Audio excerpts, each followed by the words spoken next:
M. Night Shyamalan is back at it again with a new horror mystery thriller film called Knock at the Cabin. This film is being called one of his comeback films. Is it even worth your time? Well, let's talk about it. While vacationing, a girl and her parents are taken hostage by armed strangers who demand that the family make a choice to avert the apocalypse. The film stars Bautista, Jonathan Groff, Ben Aldridge, Nikki Amuka-Bird, Rupert Grint, Quinn, and Kristen Cui, and was directed by M. Night Shyamalan, who has done films like Old, Split, Glass, The Happening, The Village, Lady in the Water, and many other films. So going into Knock at the Cabin, when I actually checked out the trailer for this film, I found that it gave a lot away, and unfortunately I saw too much in that trailer that really revealed the actual story of this film. The positives that I can say about this film is I really do love the cinematography. It's really beautiful. You're in the forest, you're in a cabin, you have this gay couple that has adopted an Asian little girl, and they are on vacation and they're in this cabin, and there's some really good cinematography with the different colors used, the green of the forest. It looks really nice. And even the cover of the actual 4K of this looks really nice. I love the green background and the little girl sitting in the grass. When this film starts out, you have the little girl collecting grasshoppers, and she's approached by Bautista. There's a lot of close-up shots, which normally I'm not the biggest fan of, but I think those shots in this film, it really incorporates different feelings with the characters and how they are just really kind of getting into their characters.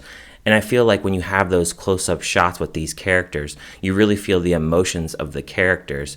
And some of the times with the actual close-up shots, you'll have a blurred out background, which I think really helped the full effect of certain emotional scenes in this film. The overall lighting of the film was really good, and I liked how that lighting, how it was incorporated into the cabin, and it also brings out the scenery, especially out in the forest. It really feels like those kinds of photos that you would see online when you're looking at a forest and you're looking for a cabin to stay at. The overall performance from everybody in this film, everybody is giving it their all here. Bautista does a really good job with not being that funny character that we see in Guardians of the Galaxy. I really like that he's out of his element here and doing something a little bit different. I hope that we get to see him in more kind of sentimental kind of roles like this, as he does a really convincing role. Even though he could really overpower these guys because he's got really big muscles, he's not that kind of character in this.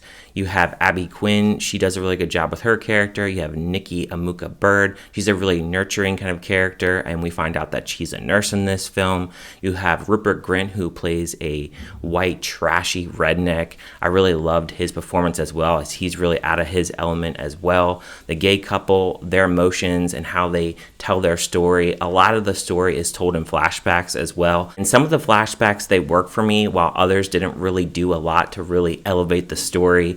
It kind of felt more so as like padding in the story, and it didn't really elevate the story that much. It kind of wasted some time in some of those flashbacks. However, there are some negatives in this film that really deter me from really loving this film, and that's starting off with the rating itself. It is rated R for violence and language. There really isn't a lot of violence in this film. It's very tame and PG-13-ish. There's some language, of course, but I don't think a movie like this for a 13-year-old, they shouldn't be able to see, because there really isn't that much violence in this film. How the characters actually form this group, I found it to be really lame when they actually reveal how they actually came about. There were some plot holes, like for instance, they cut the phone cord. So there's no phone, there's no Wi-Fi, but they can watch TV. I thought that that was a plot hole and was never really polished up enough for the story itself. There was one character that was involved in a past altercation that affects one said character, and I felt that that was really wasteful and it didn't really do anything to add to the story. M. Night Shyamalan, he's known for a really big twist, and this film, it doesn't have a big twist. M. Night Shyamalan doesn't allow the audience to really think or really interpret what is really going on, because everything is really spoon-fed to you here, and you know everything that's really going on. So by the time the film actually wraps up, there really isn't a lot to reveal, because if you've been paying attention to the movie and know that there isn't really anything going on that really makes you think that much, the biggest thing that really makes you think in this film is these main characters, the gay couple, and the little girl, they're given a choice to help the apocalypse from destroying the world here, and that's really the big centralized plot of this film. The film is more faith-based and it is a more serious tone film. And I think this film will really determine how you really feel about M. Night Shyamalan in general. If you're not really big into his crazy twists, this may be more of a movie that you enjoy more because there isn't a lot to really unravel about this film.